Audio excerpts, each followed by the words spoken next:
السلام علیکم ورحمۃ اللہ وبرکاتہ۔ اعوذ باللہ من الشیطان الرجیم، بسم اللہ الرحمن الرحیم، الحمد للہ رب العالمین والصلاة والسلام علی رسولہ الامین والعاقبۃ للمتقین، اما بعد۔ محترم ناظرین و سامعین، الحمدللہ اللہ کے فضل اور توفیق سے آج کے اس درس میں ایک اور بہت اہم مسئلے کو بیان کیا جائے گا، اور یہ ایک ایسا اہم مسئلہ ہے کہ جس کو قرآن و حدیث کے فہم کے مطابق نہ سمجھنے کی وجہ سے لوگ شکوک و شبہات اور فرض و تفرید کا شکار رہتے ہیں۔ مسئلہ کچھ یوں ہے کہ قریب الموت انسان کے پاس ہمیں کیا پڑھنا چاہیے، یا قریب الموت انسان کے پاس پڑھنے کا کیا شرعی حکم ملتا ہے۔ تو آئیے اللہ کے فضل اور توفیق سے صحیح حدیث مبارکہ کی روشنی میں اس اہم ترین مسئلے کو جاننے کی سمجھنے کی کوشش کرتے ہیں۔ اللہ رب العزت سے دعا ہے اللہ رب العزت ہمیں حق بات کہنے، سننے، سمجھنے اور اس پر عمل کرنے کی توفیق عطا فرمائے، آمین ثم آمین۔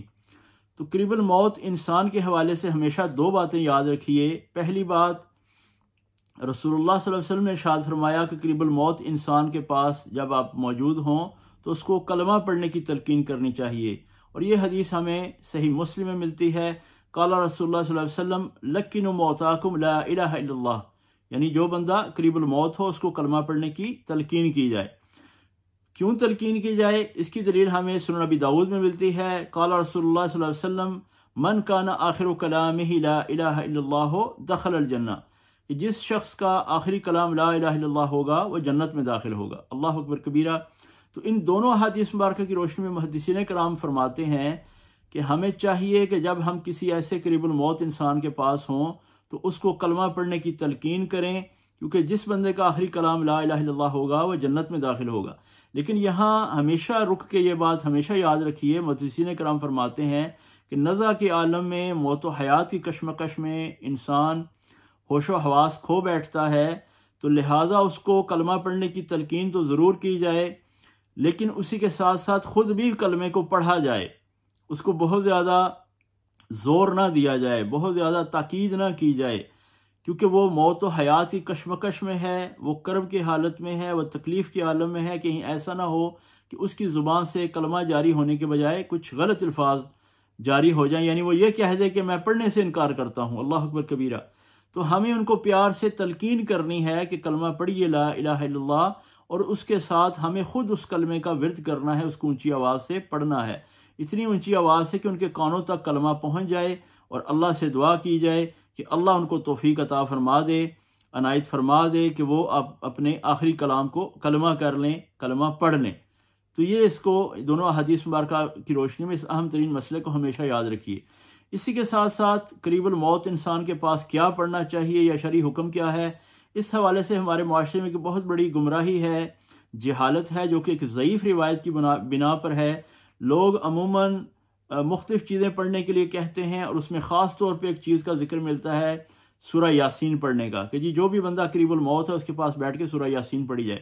تو یاد رکھیے یہ ایک ضعیف روایت ہے، اس کی کوئی صحیح سند نہیں ملتی، کسی صحیح حدیث مبارکہ میں اس کا حکم نہیں ملتا، نبی صلی اللہ علیہ وسلم سے اس کا عمل نہیں ملتا، صحابہ کرام رضی اللہ عنہم اجمعین کا عمل نہیں ملتا، بلکہ اس کے برعکس جو ہمیں صحیح حدیث ملتی ہے، حدیث مبارکہ کی سب سے مستند ترین کتاب قرآن مجید کے بعد وہ صحیح بخاری ہے، اور صحیح بخاری کی حدیث نمبر ہے 4439۔ حضرت عائشہ رضی اللہ عنہا کی روایت ہے کہ جب رسول اللہ علیہ وسلم بیمار ہوتے تو اپنے اوپر معوذتین، سورہ فلق اور ناس پڑھ کر دم کیا کرتے تھے، اور فرمایا کہ جب نبی صلی اللہ علیہ وسلم کو وہ مرض لاحق ہوا کہ جس میں آپ کی وفات ہوئی، یعنی آخری ایام تھے، آخری وقت تھا، تو تب آپ صلی اللہ علیہ وسلم کے اوپر حضرت عائشہ رضی اللہ عنہا انہی معوذتین کو، سورہ فلق اور ناس کو پڑھ کر دم کرتی تھیں، آپ کے ہاتھ مبارک پر دم کرتی، اور آپ کے ہاتھ مبارک کو آپ کے جسم مبارک پر پھیرتی تھیں۔ اللہ اکبر کبیرہ۔ تو اس صحیح حدیث سے بھی ہمیں یہ بات پتہ چلتی ہے کہ پہلی روایت کو محدثین نے ضعیف قرار دیا، جداً ضعیف ہے، وہ حجت نہیں ہے، اس پہ عمل نہیں کیا جا سکتا، اور صحیح روایت میں ہمیں یہ پتہ چلا اگر ہمیں پڑھنا ہے، کلمے کی تلقین کرنی ہے، اس کو پڑھنا ہے، اور سورہ فلق اور ناس کو پڑھ کر قریب الموت انسان پر دم کرنا ہے۔ تو یہ وہ صحیح ترین احکام ہیں، عمل ہیں، کہ جو ہمیں جن کا ثبوت نبی صلی اللہ علیہ وسلم کی ذات مبارکہ سے بھی ملتا ہے، اور صحابہ کرام رضوان اللہ علیہم اجمعین اور صحابیات سے بھی ملتا ہے۔ واللہ تعالی عالم۔ تو مجھے امید ہے آپ کو یہ مسئلہ بخوبی سمجھ آ گیا ہوگا۔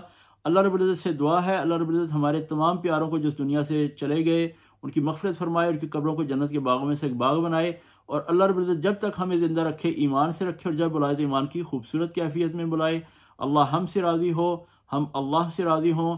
سبحانک اللہم و بحمدک، اشہد ان لا الہ الا انت، استغفرک و اتوب الیک۔ السلام علیکم ورحمۃ اللہ وبرکاتہ۔